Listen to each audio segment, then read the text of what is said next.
할렐루야. 잠언 9장 13절 18절 말씀으로 미련한 자가 주는 악한 영향력, 이와 같은 제목으로 하나님 말씀 같이 은혜 나누도록 하겠습니다. 잠언 9장에 여러분 성경을 보면 제목이 지혜와 어리석음 이렇게 대부분 되어 있을 것 같은데, 잠언 9장 1절로 12절 지난 시간까지의 말씀은 말씀의 지혜가 주는 선한 영향력에 대해서 교훈을 해준 말씀이었습니다. 그런데 오늘 본문은 반대로 말씀이 없는 미련한 사람 13절을 보면 이 말씀이 없는 미련한 사람이 주는 악한 영향력에 관한 교훈을 솔로몬 왕이 우리에게 주고 있는 말씀입니다. 그래서 말씀을 가진 지혜로운 자는 선한 영향력을 끼치는데, 어떤 선한 영향력이냐? 사람을 만나면 변화를 시킵니다.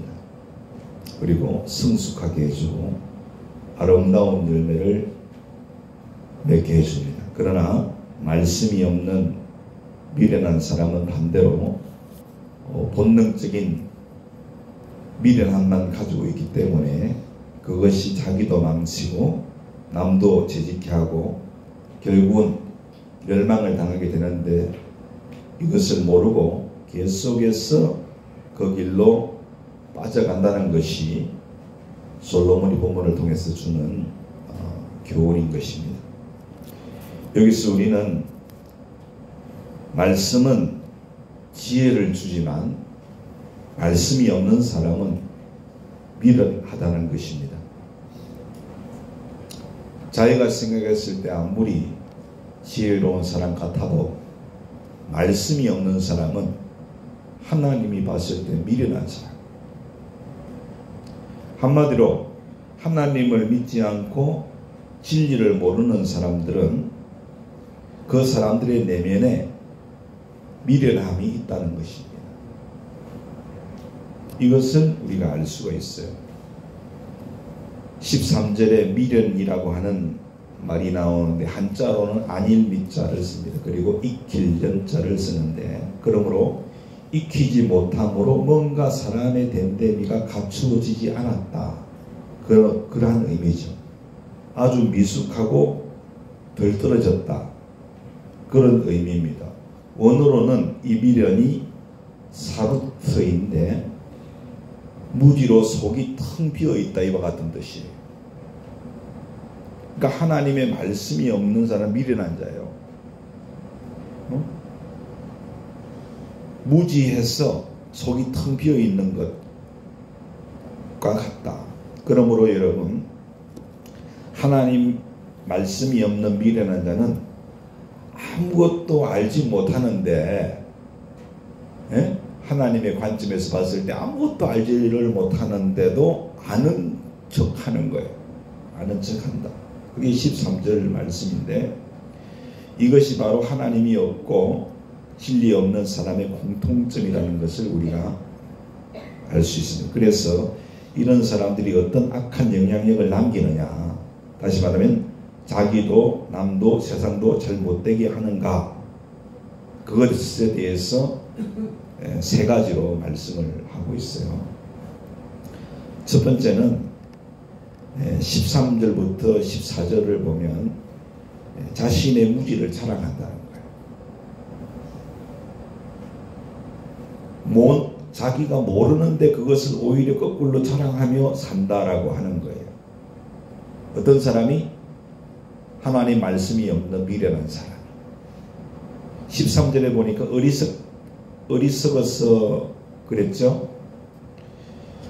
이 어리석다는 말은 미련하다, 미련과 동의어입니다. 어리석다는 것은.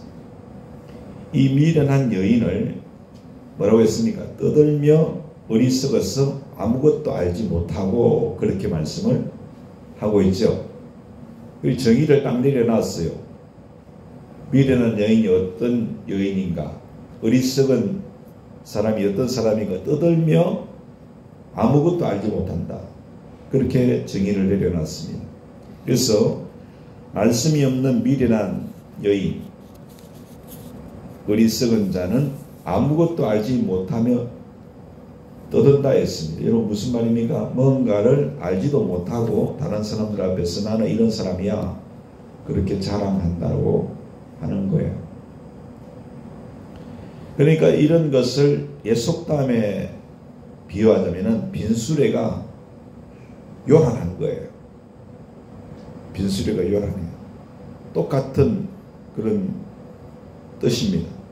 자꾸 뭔가 아는 체하고 다른 사람에게 자꾸 이것을 드러내고 자랑하고 자꾸 그것을 주지시키려고 하는 이런 모습은 하나님 말씀이 없어서 가장 어리석고 미련한 자의 특징이라는 것을 잘 알아야 됩니다. 모르면 가만히 있으면 중간이라고도 하는데 그렇지 않습니까? 모를수록 더 아는 체 한다는 거예요. 왜냐하면 자기 자신을 속여서 그런 겁니다. 그러니까 자꾸 아는 체 하는 거죠. 그러니까 진짜 아는 사람은 말을 아낍니다. 근데 그렇지 않은 사람들이 이렇게 아는 체 하는 것. 그래서 여러분 13절에 떠든다라고 하는 말이 나오는데 원어로는 하마인데 일부러 고함치는 것, 이것을 말합니다. 일부러 고함치는. 내가 이런 사람이다 라고 자기를 알리고 자기가 이런저런 것을 다른 사람에게 훈계하고 싶다고 영향력을 끼치려고 하는 것이죠. 근데 중요한 건 뭐냐? 그 영향력이 선한 게 아니라는 거예요. 악한 거라고 하는 거예요. 나쁜 것들을 드러낼 뿐이지 좋은 건 하나도 없다는 것이죠. 그러나 그럼에도 그것을 굉장히 대단한 것처럼 스스로를 자랑하는 거예요. 특별히 여러분 하나님 없는 사람들 그렇지 않습니까? 이 세상 사람들 보면 그렇잖아요. 뭐 다 아는 것처럼 이렇게 얘기하잖아요. 스스로를 자랑하고. 네. 주님께서는 이 미련한 여인, 어리석은 자 그렇게 주님께서 말씀을 하고 있는 하나님 말씀 없는 사람. 이 땅에도 그런 집단들이 있어요. 말을 했다 하면은 상대방을 비난하고 죽이고 별소리 그렇게 다 하면서 자기는 여전히 훌륭하다는 사람이에요. 자기는 여전히 훌륭해. 아주 그냥 아무 문제 없는 사람 같이 얘기해요. 그런데 그런 사람들이 지도자가 되어서 세상을 이끌고 가면요, 백성들을 완전히 도탄에 빠지게 하는 굉장히 여러분 위험한 일이에요. 예? 아주 미련하고 매우 무식한 그런 사람들인 것이죠. 그런데도 여러분 세상은 여전히 그런 사람들이 주도권을 잡고서 끌고 가는 것이 현실이죠. 또 14절에는 자기 집 문에 앉으며 성읍 높은 곳에 있는 자리에 앉았다 그랬어요.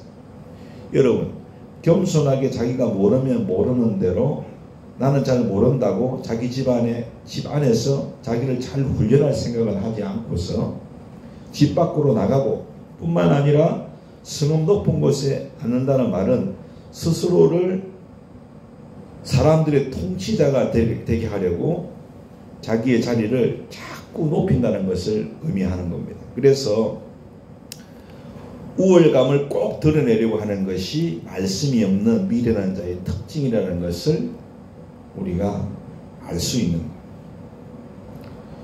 두 번째는 이런 사람들의 악영향이 자기들에게서 끝나는 것이 아니라 두 번째로 15절부터 17절을 보면 남까지 죄를 짓도록 유혹을 한다는 거예요. 자기만 어리석게 살면 그래도 다행인데 어리석은 그 영향력을 다른 사람에게도 끼치려고 한다는 것이죠. 그래서 15절을 보면 자기 길을 바로 가는 행위를 불러서 이르되 그렇게 말하고 있죠. 다른 사람은 바르게 가고 올바르게 살고 있습니다. 그런데 그 사람을 세워서 부릅니다. 그러면서 하는 말이 16절에 어리석은 자는 이리로 돌이키라. 자기가 어리석은데 바르게 살아가고 있는 그 사람을 불러서 너 지금 어리석게 살고 있다. 그렇게 살면 안 돼. 나에게로 돌이켜 와라. 이렇게 자꾸 가르쳐 준다는 거예요. 여기서 돌이키라는 말은 원어로 쓰르라고 하는데 너 잘못된 길에서 돌아서라. 이와 같은 의미의 돌이키라는 얘기가. 자기가 잘못됐는데 바르게 가는 사람을 너 잘못된 길로 가고 있으니까 거기서 나와서 이제 내가 가르쳐 주는 대로 가 하고 자꾸 거꾸로 말을 하는 거예요. 이게 말씀이 없는 미련한 자의 악한 영향력이라고 하는 거예요. 여러분 잘못된 지도자를 만나면 이처럼 거꾸로 가르쳐 주는 겁니다. 이것이 옳다, 훌륭하다고 계속 자랑하면서 올바르게 살고 있는 사람의 생각을 뒤바꿔 버리는 거죠. 과거의 역사에도 이런 지도자들이 많이 있지 않았습니까? 대표적인 사람이 히틀러 같은 사람이에요. 유대인을 표적 삼아서 600만 명이나 되는 유대인들을 죽이고 그것이 자기 민족의 우월감, 자존심, 현명함이라고 가르쳤잖아요. 그랬죠? 그게 하나님의 뜻이라고까지 했어요. 그래서 많은 신학자들도 그 뜻에 따랐다고 하면 역사적인 기록이에요. 역사의 전무후무한 악한 행위를 저질렀지 않습니까? 이렇게 바르게 살아가는 사람까지도 그 생각을 뒤집어 가지고 죄를 짓도록 이렇게 유혹해 나가는 이런 사람들이 있다는 거예요. 이런 사람들이 있어요. 또 단적인 예로 기독교의 진리를 여러분 아니라고 말하는 사람들이 얼마나 많습니까? 그렇죠?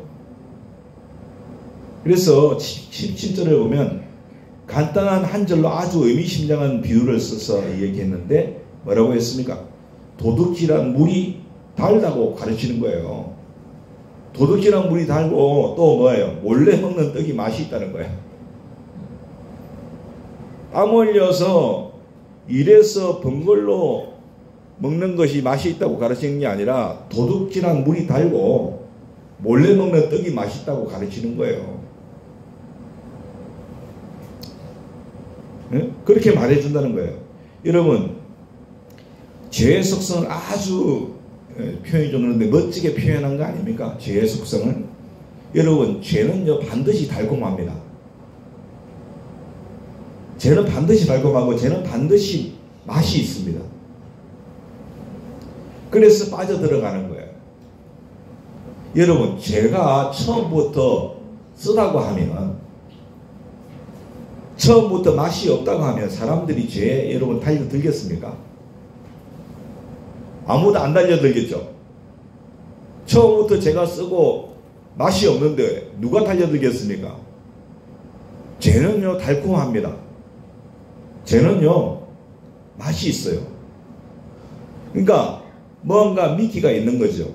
좋다라는 그 생각이 들도록 달콤하고 멋진 것을 느끼게 하는 이 죄 유혹이 반드시 있다라고 하는 거예요. 그렇지 않습니까, 여러분?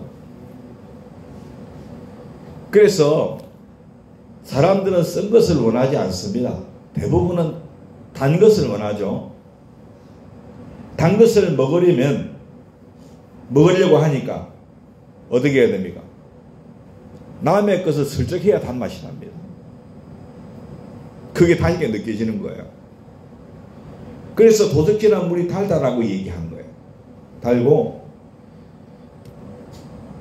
근데 이 도둑질이라는 이 말의 원어가 뭐냐면은 가나보나라고 하는 것인데 몰래 가져온다. 몰래 가져온다. 이런 뜻이에요. 몰래 가져온다. 또 떡도 그랬지 않습니까? 그래 몰래 먹는 떡 이렇게 말하고 있습니다. 그러니까 그 떡을 훔쳐서 내가 그것을 몰래 먹는다는 것을 얘기하고 있죠. 그래서 이 몰래라고 하는 것, 숨기는 것을 말합니다. 몰래. 그래서 진실을 가리고 숨긴다는 거예요. 진실을 가리고 숨긴다. 이렇게 도둑질하고 은밀하게 행하는 것은 다 나쁜 겁니다, 여러분. 다 나쁜 거예요. 은밀하게 하려고 하는 건 다 나쁜 거예요. 그런데 이런 것이 오히려 사람들에게 달콤함으로 맛있게 느껴져서 거기에 한번 빠져들게 되면은 다음에는 범죄자가 됩니다. 범죄자가 되고 헤어나올 수 없게 된다는 것을 알아야 돼요. 말씀이 없어서 미련하고 어리석은 자들이 올바르게 가는 사람들까지도 여러분 이렇게 유혹한다는 것을 여러분이 아셔야 돼요. 이렇게 악한 사람들은 그 악한 영향력을 그래서 남에게까지도 끼쳐서 같이 망하게 합니다. 이게 사탄의 속성입니다. 사탄은 자신이 악을 선택했고 그래서 하나님 앞에서 대항하다가 하나님의 자리를 빼앗으려고 하다가 거기서 쫓겨나니까 하나님의 가장 사랑하는 대상 이 성도들을 또 건드려서 하나님을 대적하게 만들려고 하지 않습니까, 여러분요? 그렇지 않습니까? 그래서 이 땅이 이렇게 사탄의 이러한 지혜 유혹 때문에 사람들이 이렇게 죄를 짓고 세상이 온통 혼란스러워지는 것입니다. 바로 이런 사탄의 사주를 받은 악한 사람들이 있다는 것이죠. 말씀이 없는 미련한 자들입니다. 그리고 그 영향력은 점점 더 강해진다는 것이 정말 우리가 우려스러운 일입니다. 더 강해지고 있다는 것입니다. 그들이 가지고 있는 이론과 어떤 그러한 것들이 하나님의 말씀에 도전을 하는 겁니다. 도전을 하고. 그리고 끝으로 세 번째 가장 치명적인 문제가 뭐냐면 18절에 보니까 죽음과 소울, 지옥이죠. 죽음과 소울로 들어갈 것을 모른다는 거예요. 미련한 사람들은 여러분 말씀이 없는 사람들, 이 미련한 사람들은 끝을 생각하지 않아요. 끝을. 여러분 시작이 있으면 모든 끝이 있죠. 그러나 여러분 말씀이 없는 미련한 사람들은 그들은 당장 뭔가 있다 하면은 그것으로 족한 거예요. 내가 나중 일을 알 게 없다는 거예요. 나중 일은 알 게 없고 지금 자기들이 원하는 거, 내가 원하는 거 하느냐 못하느냐 그걸 중요하게 여기고 나중의 결과는 생각을 하지 않는다는 거예요. 여러분 어려운 사람은 지금부터 끝까지 어려워야 된다고 생각을 하는데 말씀이 없는 어리석고 악한 사람들은 지금 당장의 욕망만 이루어지면 나중은 알 바 아니라는 것입니다. 그렇게 생각하기 때문에 그 끝이 어디로 끝을 맺는지도 모르고 계속해서 거리로 가는 거예요. 계속해서. 중요한 것은 이런 말씀이 없는 미련하여 악한 사람들과 그 영향력에 빠진 자들의 끝은 뭐냐면은 죽음이라고 그랬어요. 죽음이고 소울이다 그랬어요. 음부, 그 지옥을 말하는 거예요. 18절 그렇게 말씀하고 있지 않습니까?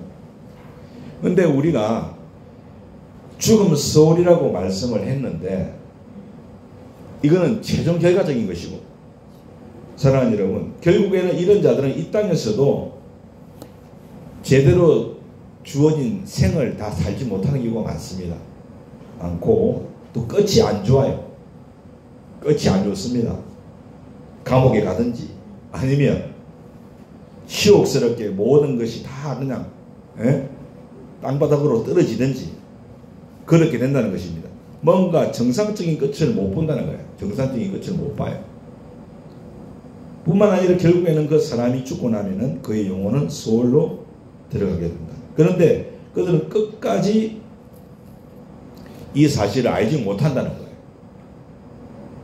이게 여러분 큰 비극이 아닐 수 없는 거예요. 여러분 이 땅에서 살아있는 동안만 생각하기 때문에 죽음 이후에 그의 모든 악행에 대한 형벌이 주어진다는 것을 그들은 생각을 못합니다. 결국은 다 그 길로 들어가게 된다 이와 같이 말하고 있습니다. 그래서 여러분 많은 사람들이 나는 오늘이 중요해.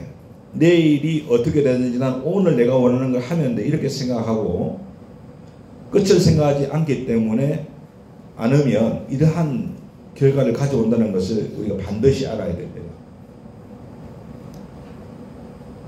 오늘 우리는 끝을 생각할 줄 아는 말씀을 가진 지혜자들이 다 되어야 할 줄로 믿으시기 바랍니다. 할렐루야. 그래야 끝이 좋아요. 끝이. 믿습니까? 영생을 취하게 될 줄로 믿습니다. 저나 여러분이나 자기 자신이 가장 삶의 기준이 되는 그런 삶을 살면은 결국 여러분 잘못된 그 기준 때문에 잘못된 결과를 거둔다는 사실을 반드시 알아야 됩니다. 우리가 하나님의 진리로 돌아가야 될 줄로 믿습니다. 하나님께 우리가 통제를 받아야 돼요. 그런 인생이 되어야 될 줄로 믿습니다. 그렇게 할 때 우리가 이 죄의 쾌락에 사로잡히지 않게 되고 있습니까? 이 땅에서도 영원한 하나님의 나라를 누리게 되고 또 우리가 이 세상을 떠날 때